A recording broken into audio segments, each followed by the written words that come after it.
Watch you guys, a couple of weeks ago I built this PC, and some of you guys were a bit disappointed that I didn't show some benchmarks and gameplay. So in this video, that's what I plan to do. I'm going to show you some of the benchmarks and the gameplay for this PC that I built probably around about 2 or 3 weeks ago, and I've only just started using it. So this was the end result of the computer, if you remember rightly. If you haven't seen that video, then I'll leave a little card where you can click on it and watch that video. The audio was a little bit low, but I've now rectified all the audio problems that I was having back then, and hopefully you can still enjoy it. So first off, I'll start it off with Cinebench R15, and this was the graphic run that I did, which I got some results for, as you can see there on the screen. Then I run the CPU benchmark for Cinebench R15. Yes, I know R20 is out, but this was on my computer at the time, so I just run it.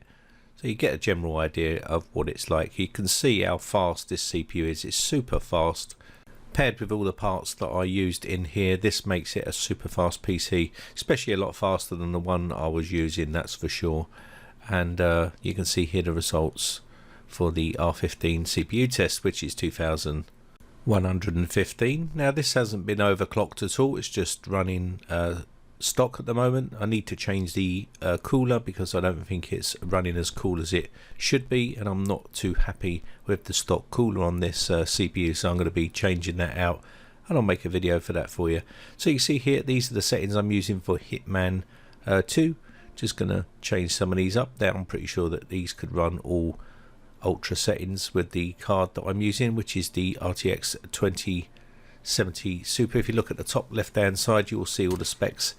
I've highlighted them on the screen using the MSI Afterburner. And if you've not played this game or give it a go, then it's a nice little time killer. I do like the Hitman series of games which they've been making over the years, and this one is a pretty decent game as well if you're into that sort of thing. And if you have it on the harder settings, the AI on this game is pretty decent. They do hunt you down, so you do get plenty of action. Okay, so let's move on.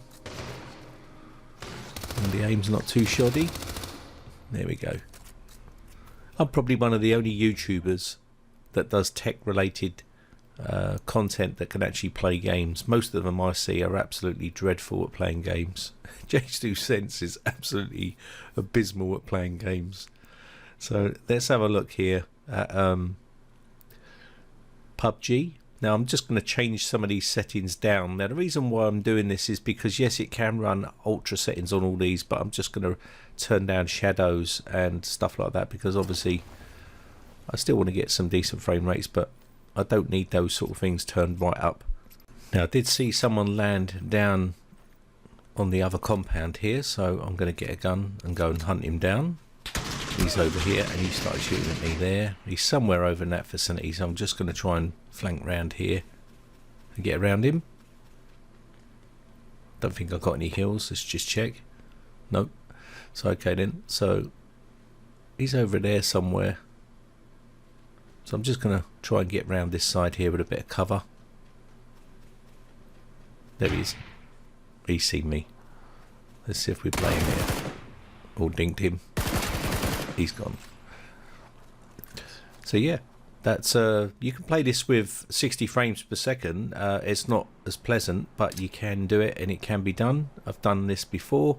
So if you want to start out playing PC games, then get yourself a low-end system, and you'll still be able to play PUBG, but not at those sort of frame rates, but you can still enjoy it at 60 frames per second.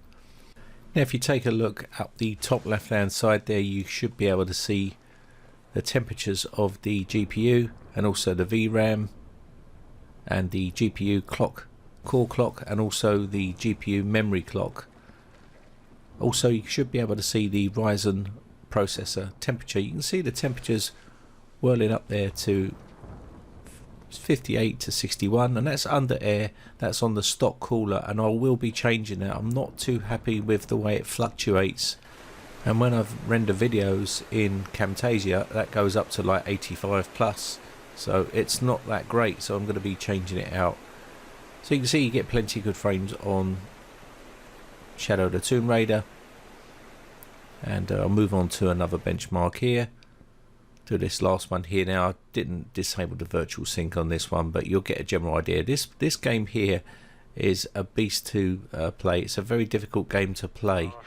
You get a lot of laggy and spiking and a lot of jerkiness if you've got an underpowered system, but you can see it's buttery smooth here, no problems at all. So if you've ever played this game on a low end system, you'll know what it feels like. You have to turn everything down, whereas on this system I've got everything running on ultra. Another thing to point out is there's a little error up the top. I said GTX 2070 Super, it should be RTX 2070 Super.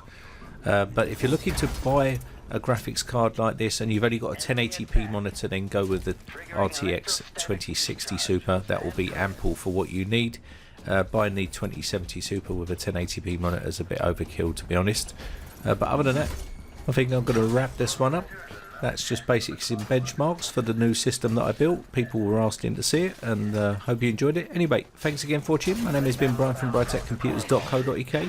Have a great day. Bye for now. Now, if you haven't subscribed yet, hit the big red subscribe button on my YouTube channel and hit the bell notification button next to that to be notified when we upload new videos.